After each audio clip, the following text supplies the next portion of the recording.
Hi అండి, welcome back to my channel. ఈరోజు ఇంట్లో ఉన్న వాటితోనే ఈజీగా గులాబ్ జామును, ఒక కప్పు మైదా పిండి, ఒక హాఫ్ లీటర్ పాలతో ఎలా తయారు చేసుకోవాలో చూద్దాము. దానికోసం బాండీలు పెట్టి హాఫ్ లీటర్ పాలు అయితే యాడ్ చేసి, పాలన్నీ కూడా చిక్కగా మరిగేంత వరకు కాచి, పాలన్నీ కూడా ఒక కోవాలాగా, పాలకోవా ఎలాగ తయారు చేసుకుంటామో అలాగ తయారు చేసి పక్కన పెట్టి చల్లార్చుకోవాలండి.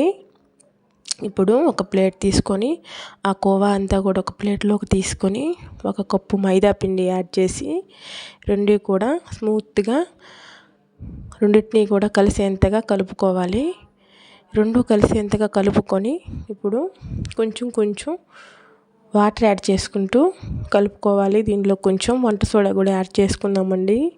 వంట సోడా యాడ్ చేసుకోవడం వల్ల ఈ గులాబ్ జాములు చేసుకుంటున్నాం కదా, అవి కూడా స్మూత్గా వస్తాయి. ఇప్పుడు కొంచెం కొంచెం వాటర్ యాడ్ చేసుకుంటూ చపాతీ పిండి కంటే కూడా కొంచెం స్మూత్గా కలిపి పెట్టుకుందాము. మన గులాబ్ జామ్ పిండి ఎలాగా స్మూత్గా ఉంటుందో అలాగా చేసి పక్కన పెట్టుకుని ఒక హాఫ్ అన్ అవర్ మూత పెట్టి పక్కన పెట్టుకుందాము. ఇప్పుడు హాఫ్ అన్ అవర్ తర్వాత మూత తీసి మరి ఒకసారి పిండి అంతటినీ కూడా చపాతీ పిండిలాగా మరి ఒకసారి కలిపి, ఈ విధంగా అయితే జామున్ లాగా తయారు చేసి అన్నీ కూడా పక్కన పెట్టుకోవాలి. ఇప్పుడు బాండీలు పెట్టి డీప్ ఫ్రైకి సరిపడా ఆయిల్ అయితే పోసి, ఆయిల్ హీట్ ఎక్కిన తర్వాత మీడియం ఫ్లేమ్లో పెట్టి ఇవన్నీ కూడా యాడ్ చేసుకొని మీడియం ఫ్లేమ్లో పెట్టుకుందామండి. హై ఫ్లేమ్లో పెడితే త్వరగా మాడిపోతాయి, లోపలేమో ఉడకవు.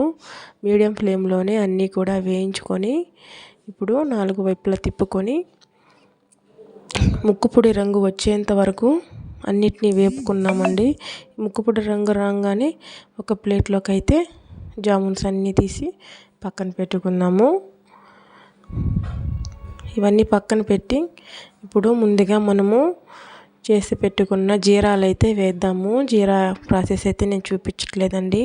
ఒక కప్పు చక్కెరకి 1/4 కప్పు వాటర్ యాడ్ చేసి మన థిక్గా జీరా వచ్చేంత వరకు చేసుకొని పక్కన పెట్టుకొని మూత పెట్టుకొని, ఈ వేడివేడిగా ఉన్న వాటిని ఆ వేడిగా ఉన్న జీరాలు అయితే యాడ్ చేసుకున్నాము. మేమైతే బెల్లంతో కొన్ని, చక్కెరతో కొన్ని చేసామండి. బెల్లంతో పిల్లలకి, చక్కెరతో మాకు చేసామండి. వాళ్ళు స్మూత్గా, వాళ్ళు టేస్ట్గా అయితే లోపల వరకు ఉడికి చాలా టేస్ట్గా అయితే ఉన్నాయండి.